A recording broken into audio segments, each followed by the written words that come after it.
Hello there, adventurers. Ben. Danielle. Astro. Rocky. And you're watching Vlogmas 2021 here with the Melic Adventures, where each day we are reading a new story from the Storybook collection advent calendar that we found at Burlington Coat Factory. So make sure you're sticking around and listening into our wonderful stories. And make sure each day that you like the video. Subscribe. And comment down below your thoughts on what you liked about that day's story. But before we get too far into it,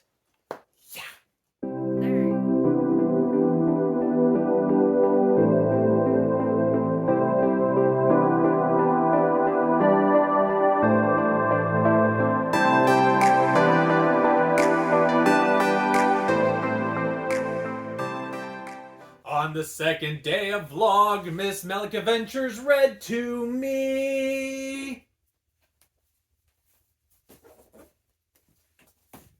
Me.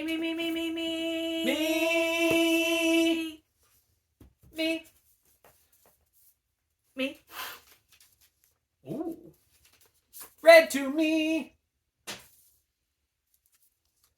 Ariel's Christmas Under the Sea. Ooh. Shall we begin? We shall. Ever since she had first gone to the water's surface, Ariel could do little but dream of life on land. Night after night, despite her father King Triton's command, Ariel swam to the surface to gaze at the beautiful palace shining in the clear moonlight.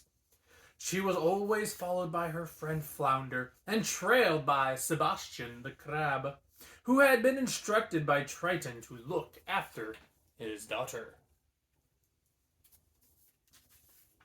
One winter evening, she turned to Flounder. What are all those beautiful lights lighting the hill? They glow like stars, but they're so close to Earth. Flounder's large eyes grew even bigger as he gazed toward the land. They seemed to be coming from the castle, he said. Each evening at sunset, Ariel and Flounder returned to watch the lights go on. Each night the castle grew brighter. Then, not only the castle, but the castle grounds, too, twinkled in the night like the Milky Way. One night, Scuttle the seagull landed on their rock. "I see you're watching the full tide," he said. Ariel was delighted to see Scuttle. He was an expert on human life, or at least he said he was. Full tide is when the foolish humans greet each other with glad tidings. It is also known as the holidays. "Because they decked the halls with holly," he exclaimed.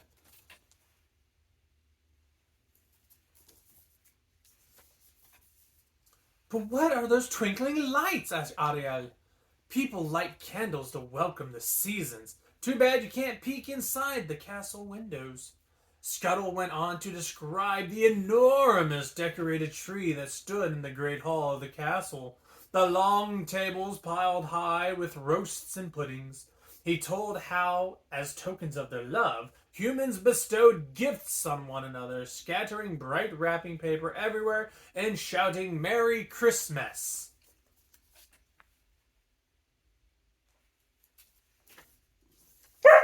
Hey. We're trying to read a story here.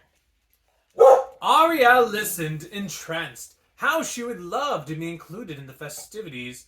She dreamed of taking part in the decorating, singing, dancing, eating, and exchanging gifts.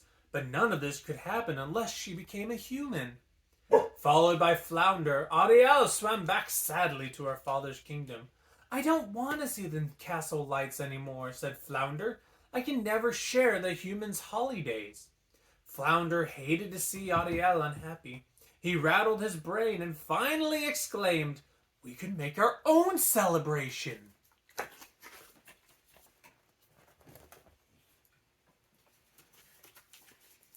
Ariel brightened. "Why not? We could decorate our great hall, and I can look for gifts for my sisters, my daddy too.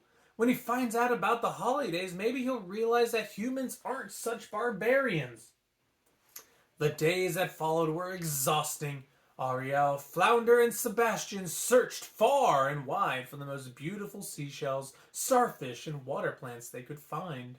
After decking the great hall, Ariel and her friends shaped a large tree from deep green strands of seaweed and hung its limbs from colored glass circles made from bottles. And now for candles. Ariel searched her grotto, where she kept souvenirs gleaned from shipwrecks. The candlesticks were there, but all the candles had floated to the surface.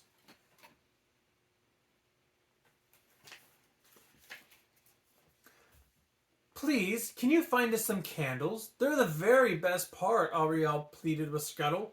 No problem, he said. I think I can borrow a few. Along the shore, Ariel found some magnificent moonstones, pebbles washed from the hills by a river and polished to brilliance by the waves of the sea. Aha! She gathered up the stones. They would make perfect gifts for her family, gifts that would help them understand how she felt. Picture. Sure.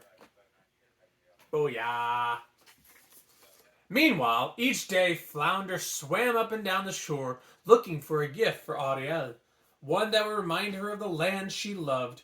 One day he saw a young man on the beach looking sad and lonely. As the man turned, a crystal button fell from his shirt, which sparkled in the sand. When the tides came in, Flounder retrieved the button. He wrapped it in seaweed and tied it with a narrow ribbon. The holiday eve came at last. Ariel's heart strummed with excitement as she wrapped the gifts for her family in the petals of an anemone. After she and Flounder had fixed Scuttle's candles onto the tree, Ariel blew through a large shell horn to summon her father and her sisters. I have a surprise for you, she sang. This must be before the movie. Because we don't know that that's Prince Eric. Ariel's family stared at the festive hall and the colorful tree. What under the sea is this? Her sisters exclaimed. You mean, what on earth? Bubbled Ariel. This is Christmas, she said proudly, the way humans celebrate. It is splendid, they agreed, and so did King Triton. But just wait, said Ariel. Here's the best part. She struck a flint to the candles. Nothing happened. Because, of course, candles cannot burn underwater. She struck and struck again, her eyes filling with tears. Silly mermaid. No fire underwater. It's all ruined, she wailed. We've worked so hard, and now my Christmas is a fizzle.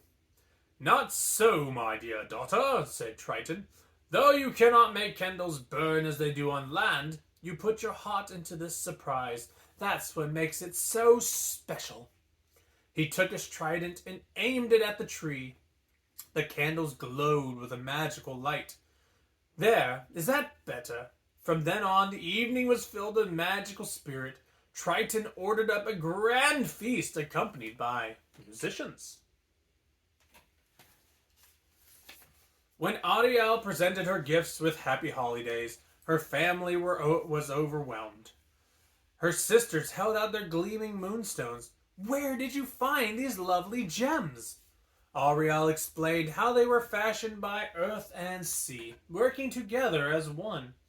She looked up at her father, who merely smiled and nodded. He understood the message of the moonstones. Toward the end of the celebration, Flounder drew Ariel to one side. I have something for you. Merry Christmas! He told her how he found the gift.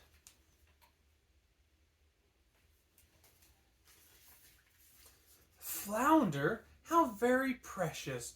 Ariel took the crystal, laced the ribbon through the button, and hung it around her neck. The crystal rested near her heart. When she held the button up to look at it, the crystal sparkled like starlight, just like the lights that twinkled from the palace on the hill. As Ariel gazed at it, she felt her heart glow with hope, and suddenly she knew the meaning of the candles of the night.